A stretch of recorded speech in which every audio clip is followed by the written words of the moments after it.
Sebelum nonton video yang satu ini, jangan lupa subscribe dan pencet lonceng agar tidak ketinggalan updatean baru dari IDX Channel.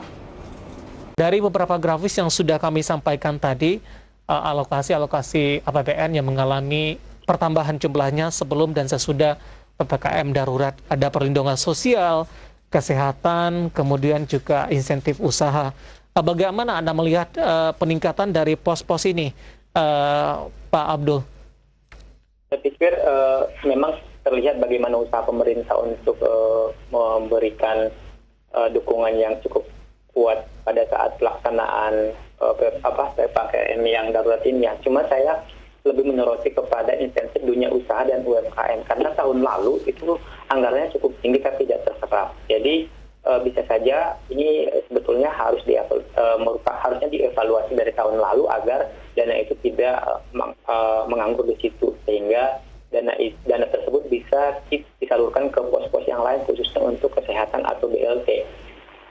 Selain itu, saya ingin juga menyoroti soal bagaimana BLT yang akan disalurkan. Sebenarnya kan data yang kita pakai itu masih 2015, jadi banyak data yang tidak terbaharui. Bahkan menurut informasi dari Ibu Khofifah justru banyak data yang double atau tidak ada penerimanya sampai 21 juta orang gitu ya. Artinya dana ini walau memang tujuannya baik, tapi kalau penempatannya atau sasarannya tidak tepat, pada satu sisi kita agak khawatir juga bagaimana efektivitas dari anggaran yang sudah direncanakan oleh pemerintah gitu. Baik, di 2020 ketika pandemi COVID-19 pertama kali di Indonesia, pemerintah juga sudah mengelontorkan, tadi juga Anda sebutkan, banyak yang tidak terserap begitu. Dari sisi pendataan yang masih belum bagus, masih pakai data lama di 2015, sehingga ada kepemilikan nama ganda. Artinya secara keseluruhan ini tidak tepat sasaran, Pak Abdul. Bagaimana Anda melihat perubahan-perubahan yang dilakukan oleh pemerintah sampai sejauh ini supaya ini tepat sasaran dan efektivitas dan dampaknya lebih signifikan, Pak Abdul? Pertanyaan agak sulit ya dijawab ya, karena kan selama ini memang kita lihat yang berani mengungkap data itu justru hanya Kementerian Sosial, bahwa data itu ada masalah, ada yang double.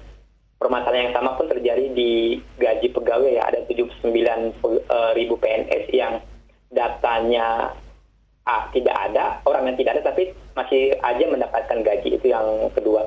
Jadi sebenarnya COVID ini harusnya menjadi pelajaran bagi pemerintah bagaimana perlunya kekuatan data. Dulu kita sudah ada program KTP elektronik yang sangat bagus sebetulnya. Program itu kita lakukan karena setiap orang akan mendapatkan satu identitas nasional yang bisa digunakan untuk berbagai aktivitas. Tapi Masnya tahu sendiri seperti apa sampai sekarang KTP elektronik itu. Nah, pada saat COVID ini baru kelihatan bahwa kita itu lemah di data. Jadi kalau datanya sampah, hasilnya juga sampah kan akhirnya. Jadi kita rugi di waktu, uang, padahal dana itu munculnya dari utang kita ngambilnya kan.